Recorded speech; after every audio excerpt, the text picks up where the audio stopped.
Assalamualaikum warahmatullahi wabarakatuh. Halo semuanya, kembali lagi bersama saya Nafela Rahma di Chemistry is Fun. Oke, kali ini kita akan membahas tentang perubahan entalpi reaksi dengan hukum Hess. Nah, yang akan kita pelajari kali ini adalah bagaimana cara menentukan perubahan entalpi reaksi dengan menggunakan hukum Hess. Sebelumnya, apa sih yang dimaksud dengan hukum Hess gitu kan? Seorang ilmuwan bernama Henry Hess mengatakan bahwa entalpi suatu reaksi itu tidak bergantung pada jalannya reaksi, tetapi hanya bergantung pada awal dan akhir reaksi. Hal ini bisa dikatakan bahwa suatu reaksi memiliki perubahan entalpi yang merupakan besaran vektor yang mana memiliki arah dan nilai hanya bergantung pada keadaan awal dan akhir dan tidak tergantung pada langkah atau jalur yang diambil.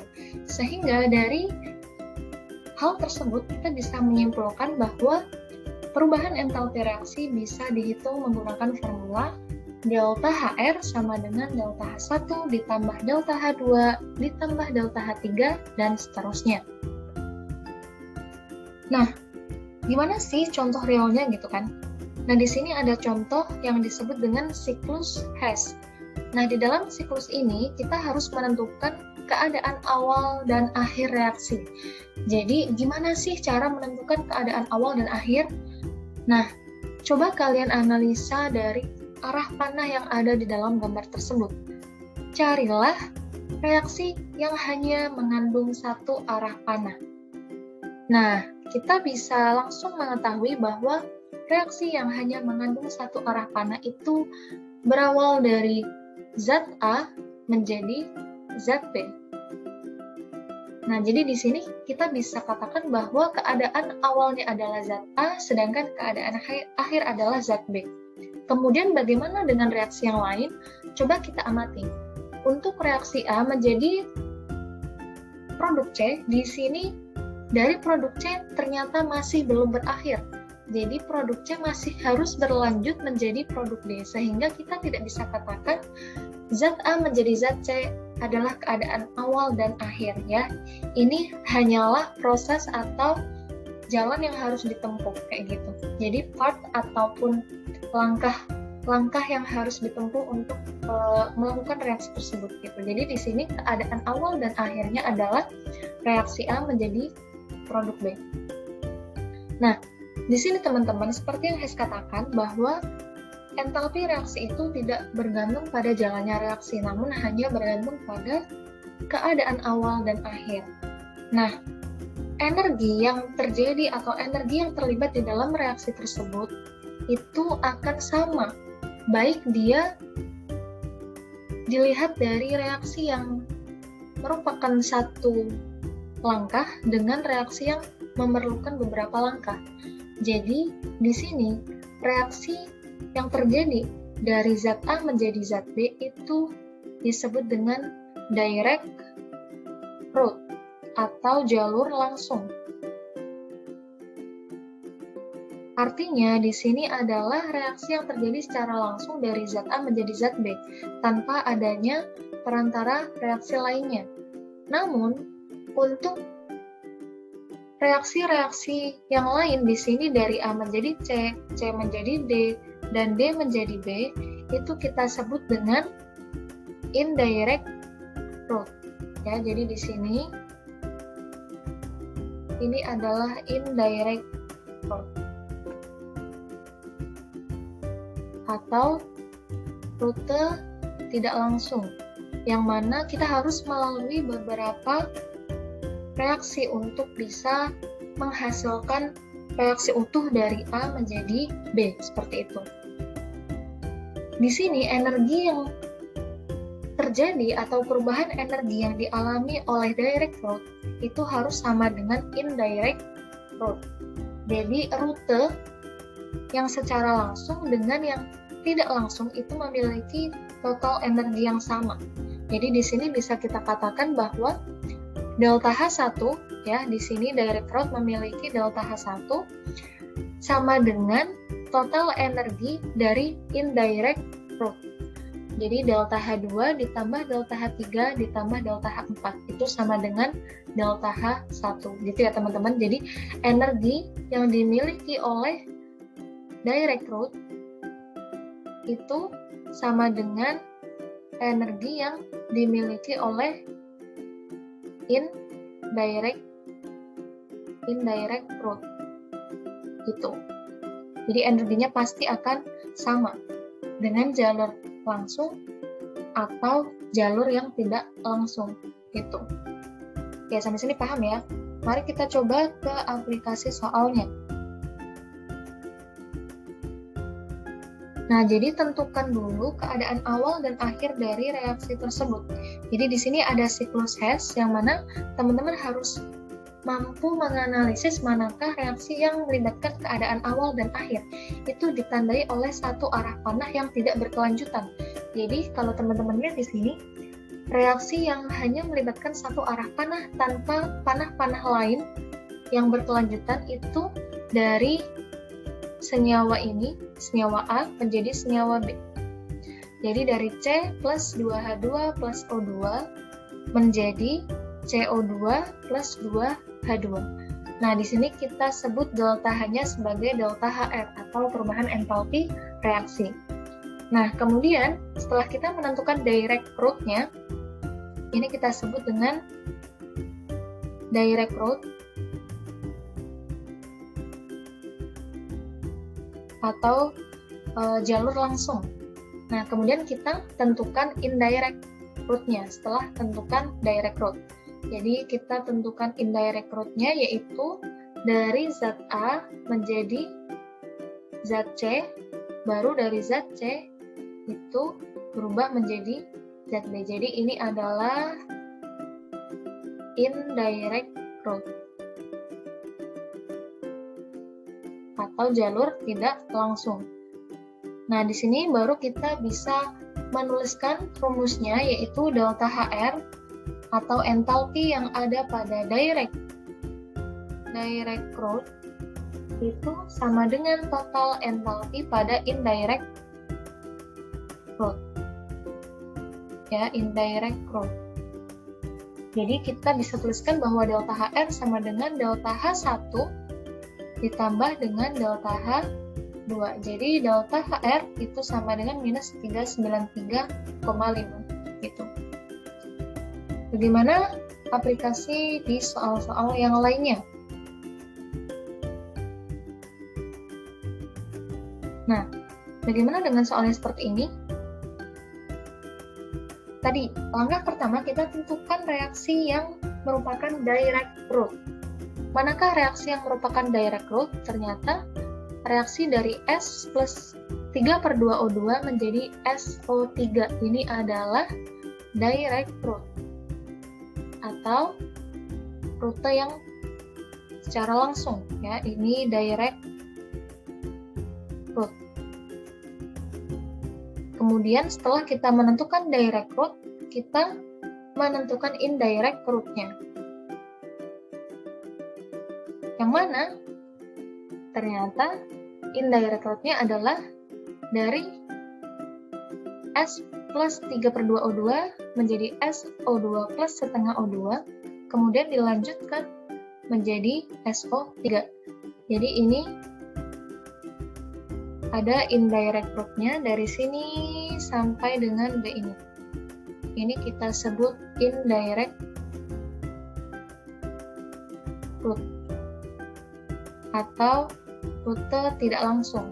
Nah, kemudian total energi atau entalpi reaksi dari direct route itu sama dengan total entalpi dari indirect route. Jadi di sini pada direct route itu sama dengan indirect route. Nah, kemudian mana saja delta H yang termasuk ke dalam direct route? Ternyata di sini adalah delta H3. Kemudian yang indirect route ada delta H1 plus delta H2. Sehingga jika yang ditanyakan adalah delta H1 atau X di sini, maka di sini delta H3 plus delta H2. Sehingga kita bisa tentukan nilai X sama dengan delta H3 minus delta H2. Jadi nilainya adalah minus 398 dikurangi delta H2-nya minus 100 sama dengan berapa? Coba kalian hitung ya. Jadi hasilnya minus 398 ditambah 100 sama dengan minus 298. Oke, itu contoh yang pertama teman-teman. Jadi energi entalpi atau delta H yang dimiliki oleh direct route itu harus sama dengan entalpi pada indirect route-nya. Gitu ya, sampai sini bisa dipahami. Oke. Nah, di soal selanjutnya misalkan saya punya seperti ini. Jadi ini bentuknya bukan dalam siklus Hess tetapi bentuk persamaan termokimia. Nah, gimana caranya ketika kita tidak bisa mengetahui siklus reaksinya? Nah, caranya adalah yang pertama, jadikan reaksi yang ditanyakan itu sebagai pedoman ya, teman-teman. Jadi, jadikan reaksi ini, reaksi yang ditanyakan itu sebagai pedoman. Ini adalah direct route-nya, teman-teman. Jadi, ini adalah direct route-nya. Sedangkan, reaksi-reaksi yang diberikan di sini, di data ini, adalah indirect route-nya. Nah, kemudian setelah itu baru kita mengatur indirect route supaya bisa sama dengan pedoman yang ada. Jadi di sini pedomannya adalah 2H2O2 menjadi 2H2O plus O2. Jadi kita ubah persamaan termokimia yang ada di data Hess agar sesuai dengan pedoman yang ditanyakan atau reaksi yang ditanyakan. Jadi di sini kita lihat ada senyawa H2O2. Maka kita cari di data manakah reaksi yang melibatkan senyawa H2O2. Oh, ini ternyata ada. Reaksi yang kedua ya. Ini reaksi pertama, ini reaksi kedua. Ternyata reaksi kedua itu dia melibatkan senyawa H2O2. Tapi di sini ada yang berbeda. Jadi untuk data reaksi kedua itu senyawa H2O2 berada di sebelah kanan atau sebagai produk. Sedangkan dalam pedomannya atau dalam reaksi yang ditanyakan itu senyawa H2O2-nya itu berada di reaktan. Jadi kita harus ubah persamaan termokimianya menjadi kebalikannya, yaitu kita balik reaksinya menjadi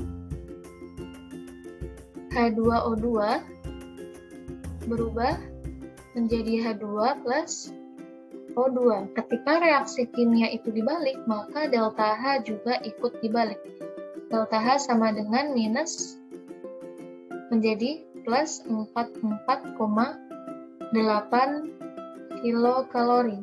Nah, setelah itu kita cek lagi apakah senyawa tersebut sudah sama. Oh, ternyata masih beda. Untuk yang ditanyakan senyawa H2O2 itu sejumlah 2, teman-teman di sini. Jadi ada 2 senyawa H2O2. Sedangkan pada reaksi yang kedua ini dia masih 1 H2O2 ya. Jadi karena ini 1, maka kita harus dikali semuanya dengan angka 2 sehingga menjadi 2H2O2 menjadi 2H2 plus 2O2 dan delta H-nya juga ikut dikalikan, yaitu menjadi plus berapa teman-teman? 44,8 dikali 2 sama dengan 89,6.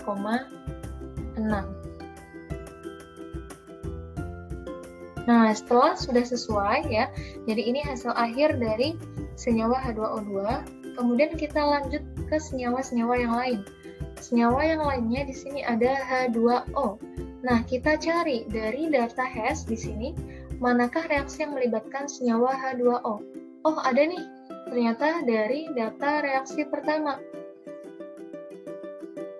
Nah, dari data reaksi pertama, kita dapatkan reaksi H2 plus O2 menjadi H2O.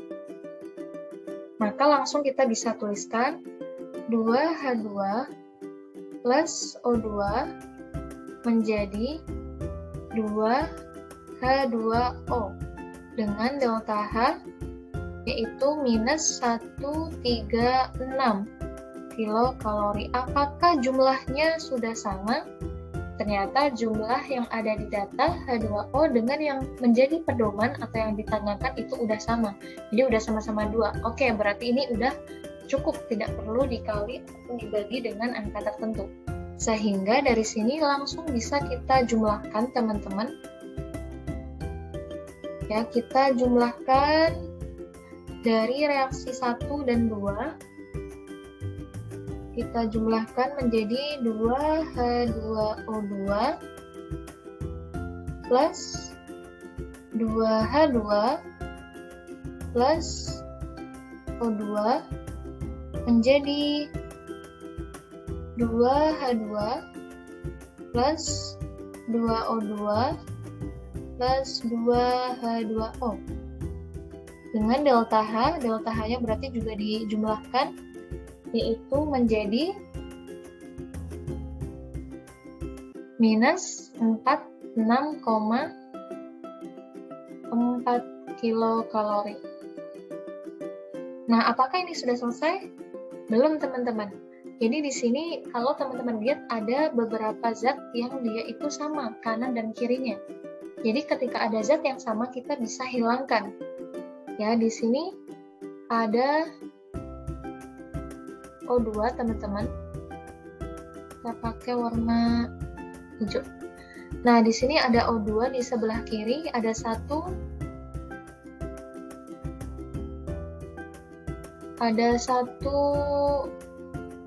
O2, sedangkan di kanan ada 2 O2, berarti masih sisa 1. Jadi seperti penjumlahan pengurangan gitu. Ini seperti pengurangan. Jadi kalau misalkan yang sedikit berarti akan semakin berkurang, yang banyak berarti juga akan berkurang gitu. Kemudian di sini ada H2 juga, 2H2, di kanan juga ada 2H2, jadi kita bisa coret atau hilangkan. Kemudian udah sisa 2H2O2 dan 2H2O, sehingga kita bisa tuliskan hasil akhirnya yaitu 2H2O2 menjadi 2H2O plus O2. Delta H-nya sama dengan minus 46,4 kilokalori. Oke, jadi ini adalah hasil akhir dari delta H reaksi tersebut gitu ya. Ternyata di sini kalau teman-teman lihat sama reaksinya antara yang ditanyakan dengan hasil akhir. Hukum Hess itu harus seperti ini. Jadi keadaan awal dan akhirnya itu hanya mempengaruhi delta H reaksi. Jadi delta H reaksi itu dipengaruhi oleh keadaan awal dan akhir tanpa dipengaruhi jalannya reaksi. Oke, semoga teman-teman bisa memahami apa yang saya sampaikan. Sekian untuk kali ini. Terima kasih banyak. Sampai jumpa. Assalamualaikum.